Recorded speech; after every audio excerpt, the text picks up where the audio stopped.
আল্লাহ রাব্বুল আলামিন কোরআনে কারীমের মধ্যে বলেন, ইয়ালামু খায়িনাতাল আইন ওয়া মা তুখফিস সুদূর।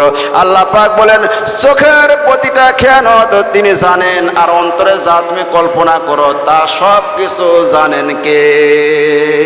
কে জানেন বাবা? সবাই বলে না, কে জানেন? আল্লাহ জানেন। এই জন্য কোনো মানুষকে নিয়ে আপনি মনে মনে মন কলা খাইতে পারবেন না। তার মেয়েকে নেশে যাচ্ছে, আপনি খারাপ ধারণা করলেন, তার বোনকে নিয়ে যাচ্ছে, তার স্ত্রীকে নিয়ে যাচ্ছে, তার মাকে নিয়ে যাচ্ছে, আপনি মনে মনে খারাপ ধারণা করবে, এটাও কিন্তু একটা বড় ধরনের কবিরা গুনাহ। জোরে কোন ঠিক কিনা? আমার ভাইয়েরা, মদিনায় একটা ঘটনা ঘটে গিয়েছিল। ইমাম মালিক রহমতুল্লাহ আলাইহি সেই সময় চিফ জাস্টিস ছিলেন, প্রধান বিচারক ছিলেন। সেই সময় একটা ঘটনা ঘটেছে, একটা মহিলা মৃত্যুবরণ করেছে। ওই মহিলাকে ধোয়ার জন্য পাশের বাড়ি থেকে আর একজন মহিলা এসেছে। আসার পর ওই মহিলাকে ধোয়ার জন্য তার পরনে কাপড়গুলো খোলার পরে তার শরীরের মধ্যে, পেটের মধ্যে চাপ দিচ্ছে, যাতে করে পেটের মধ্যে পায়খানা ময়লা কিছু থাকলে বাইর হয়ে যায়, পরিষ্কার করবে। তার উরুর উপর হাত দেওয়ার সঙ্গে সঙ্গে ওই মেয়েটার হাত সিমেন্টেড হয়ে যায়, লেগে যায়, আর খুলতে পারে না। হাত একবার উরুর সাথে লাগে গেছে, আর খুলতে পারতেছে না। ওখানকার থানার ইমাম, জেলার ইমাম যত আছে সব ইমামেরা, মুফতি, মুহাদ্দিস, মুফাসসিররা এসেছে, ফতোয়া দিচ্ছে যে কি করা যায়, হাত খুলতেই পারে না। মরা মহিলার উরুর সাথে ওই জীবিত মহিলার হাত লাগে গেছে, আর খুলতে পারতেছে না। সব ইমামেরা ফতোয়া দিল, যেহেতু মানুষটা মারা গেছে, তার গায়ের গোস্ত কেটে তার হাতটা খোলা হোক। আর যে মারা গেছে সেই মহিলার স্বামী বলতেছে, না, আমার স্ত্রী নেককার, পরহেজগার, ভালো মানুষ ছিল, আমার স্ত্রীর শরীরের মৃত্যু মানুষের শরীরের আমরা চামড়া কাটতে, গোস্ত কাটতে দিব না। কি একটা বিপদ! আমার মুসলমান ভাইয়েরাম, তাহলে জীবিত মানুষের হাত কাটা হোক। এবার জীবিত মেয়েটার স্বামী আর সন্তান আসে, প্রতিবাদ জানাইলো, আমরা আসছি পাশের বাড়ি থেকে, পাশের গ্রাম থেকে আসছি উপকার করার জন্য, আর আমার স্ত্রীর হাত কাটবে। আর ছেলে বলতেছে আমার মায়ের হাত কাটবে, এটা আমরা মানতে পারি না। একদিন এক রাত পার হয়ে গেল, ওই মরা মানুষের উরু থেকে হাত ছুটাইতেই পারে না। কি ঘটনা ঘটে গেল! সেই সময় মদিনার প্রধান বিচারক, চিফ জাস্টিস ছিলেন ইমাম মালিক রহমতুল্লাহ আলাইহি। ইমাম মালিক রহমতুল্লাহ আলাইহিকে খবর দেওয়া হলো, এই ঘটনা ঘটেছে, আপনি আসুন বিচার করেন। কি বিচার করবেন? ইমাম মালিক বলল, ঠিক আছে, আমি বিচার করতে যাব আগামীকাল। ময়দানের মধ্যে তোমরা ওই মহিলাকে একটা পর্দার মধ্যে রাখো, আমি যাওয়ার পর বিচার করব। ইমাম মালিক রহমতুল্লাহ আলাইহি চলে আসলেন। আসার পরে সমস্ত ঘটনা শুনলেন।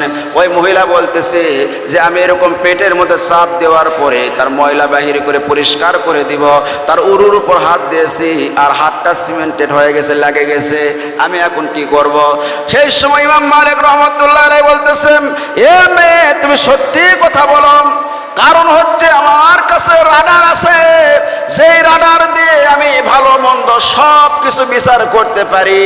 তুমি সত্যি করে বলো, অন্য কোনো কিছু আছে নাকি, অন্য কোনো কথা আছে নাকি?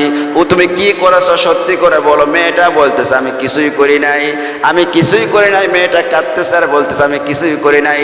ইমাম মালিক রহমতুল্লাহ আলাইহি বললেন, ওয়াতাম্মাত কালিমাতু রাব্বিকা সিদকান ওয়া আদলা লা মুবাদদিলা লিকালিমাতিহি ওয়া হুয়াস সামিউল আলিম। আমার কাছে রাডার আছে কোরআন শরীফ। সেই কোরআন শরীফের মধ্যে শুরু থেকে শেষ পর্যন্ত কোনো মিথ্যা কথা নাই, সব সত্য কথা। সুবহানাল্লাহ কোন। আর এই কোরআন শরীফ হচ্ছে ভারসাম্যপূর্ণ, এর মধ্যে ন্যায় বিচার পরিপূর্ণ রয়েছে। 3 নাম্বার হচ্ছে কিয়ামত পর্যন্ত এই কোরআন শরীফে একটা আয়াত অদল বদল হবে না। সুবহানাল্লাহ কোন। যে কথা মতো আমি কোনো কিছু খুঁজে পাচ্ছি না, সত্যি করে বলো মহিলা, তুমি কি করেছো? এই মৃত মহিলার সাথে তুমি কি করেছো বলো। এবার মহিলাটা কাঁদতেছে আর বলতেছে, আমি ওই মহিলাটার ও যখন পেটের মধ্যে চাপ দিলাম, চাপ দিয়ে আস্তে আস্তে যখন তার উরুর উপর হাত দিয়েছিলাম, সেই সময় মনে মনে একটা মন্তব্য করেছিলাম। কি করেছিলাম বাবা? মনে মনে একটা মন্তব্য করেছিলাম যে তুমি যতই দরবেশ সুফি সাজো না কেন, তোমার সাথে একটা ছেলেকে আমি ঘুরতে দেখেছিলাম।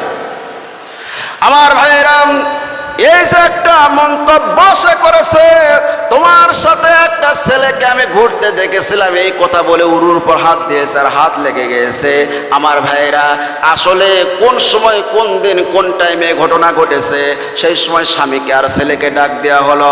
ওই মৃত মহিলার স্বামী বলতেছে ওটা তার ভাইয়ের ছেলে ছিল।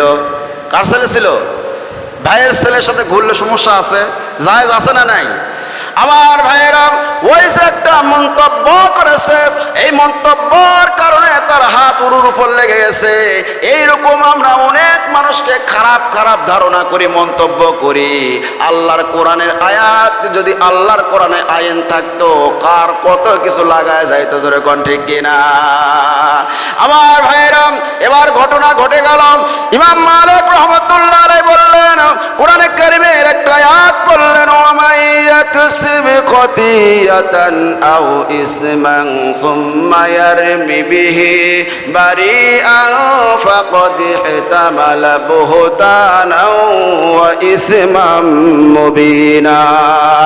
দুনিয়াতে অনেক মানুষ আছে নিজে অন্যায় করে, খারাপ কাজ করে, আর এই অন্যায় ভালো মানুষের উপর চাপিয়ে নিজে ভালো সাজে। বোঝেন নাই কথা? নিজে অন্যায় করে, নিজে খারাপ কাজ করে, এই অন্যায়টা ভালো মানুষের উপর চাপে দিয়ে নিজে ভালো সাজে। সে যেন প্রকাশ্য গুনার বোঝা বহন করতেছে। কে বলেছে এই কথা? আল্লাহ পাক বলেছে। মানুষের উপরে খারাপ ধারণা করে নিজে খুব ভালো সাজে, এরকম আছে না নাই? এবার বলো দ্বিতীয় রাডার হচ্ছে আল্লাহর নবীর হাদিস। আল্লাহর নবী বলেছেন, আল মুসলিমু মান সালিমাল মুসলিমুনা মিন লিসানিহি ওয়া ইয়াদিহি। দ্বিতীয় নাম্বার রাডার হচ্ছে যে তোমার হাত এবং মুখের দ্বারা যেন অপর মুসলমান শান্তি পায়। এই হাত দ্বারা শুধুমাত্র এই হাত নয়, এই হাত দ্বারা ক্ষমতার হাত, এই হাত দ্বারা প্রভাব প্রতিপত্তির হাত, এই হাত দ্বারা টাকা পয়সার হাত, এই হাত দ্বারা আপনার সম্পদের হাত, আপনার এর দ্বারা যেন কোনো মানুষ কষ্ট না পায়। আর মুখের কথা বলা হয়েছে হাদিসের মধ্যে, আপনার অন্তরের মধ্যে একটা মুখ আছে, জোরে কোন সুবহানাল্লাহ। সেইটা দ্বারা আপনি অন্তর দ্বারা মানুষকে খারাপ ধারণা করতে পারবেন না। এবার ইমাম মালিক রহমাতুল্লাহ আলাইহি বলেন, বিচার এখন হবে। আল্লাহ পাক সূরা নূরের 2 নম্বর আয়াতের মধ্যে তোমার বিচার করে দিছে। যদি একটা পবিত্র নারীকে তহমত দেওয়া হয়, জিনার তহমত দেওয়া হয়, আর 4 জন সাক্ষী যদি উপস্থিত না করতে পারে, তাহলে তাকে 80টা বাত মারা লাগবে। কয়টা বাত বাবা? 80টা বাত মারতে হবে। কোরআনে কারিমের মধ্যে আছে, সুতরাং তোমাকে এখন 80টা বাত মারা হবে, তুমি প্রস্তুত নিয়ে নাও। মেয়েটা কাঁদতেছে, জল্লাদকে ডাক দেওয়া হলো, কোরআনের আইন শুনে দেওয়া হলো, আয-যানিয়াতু ওয়াজ-যানি ফাজলিদু কুল্লা ওয়াহিদিম মিনহুমা মিআতা জালদা। আল্লাহু আকবার কোন?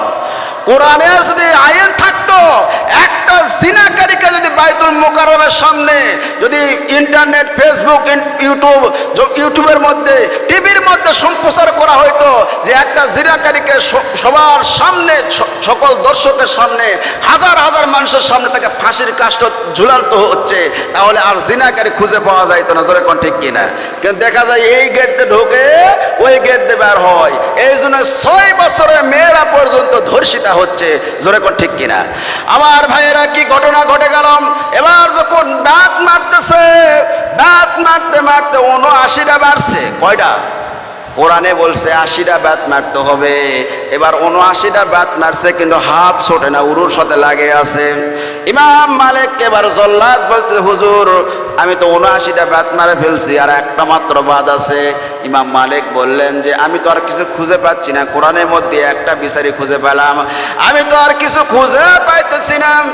তবে আল্লাহ রাব্বুল আলামিন বলেছেন, কোন গুনার বিচার যদি দুনিয়ায় করা হয়, মৃত্যুর পরে আল্লাহ রাব্বুল আলামিন সেই বিচার, সেই পাপের আর শাস্তি আল্লাহ পাক দিবেন না। যেহেতু 79টা হয়েছে, মারো, আর একটা বাত মারো। কারণ 80টার কথা আল্লাহ পাক বলেছে, 79টাও বলে নাই, 81টাও বলে নাই।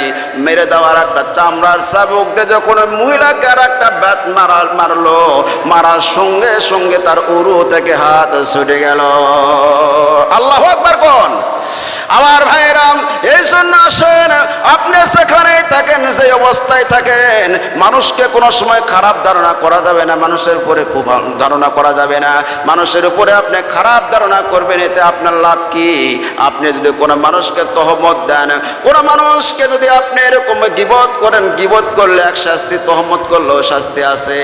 আপনি যার বিরুদ্ধে বলেছেন, যার বিরুদ্ধে আপনি গীবত করেছেন, তার গুনাহগুলো আপনার ঘাড়ে চলে যাবে, আপনার সওয়াবগুলো তার ঘাড়ে চলে আসবে। লাভ আছে। আমার ভাইরা, আমাদের শিক্ষক যিনি ইংলিশ টিচার ছিলেন, উনি আমাদেরকে মাদ্রাসা ইংলিশ পড়াইতেন, উনি একদিন একটা ঘটনা বলেছিলেন।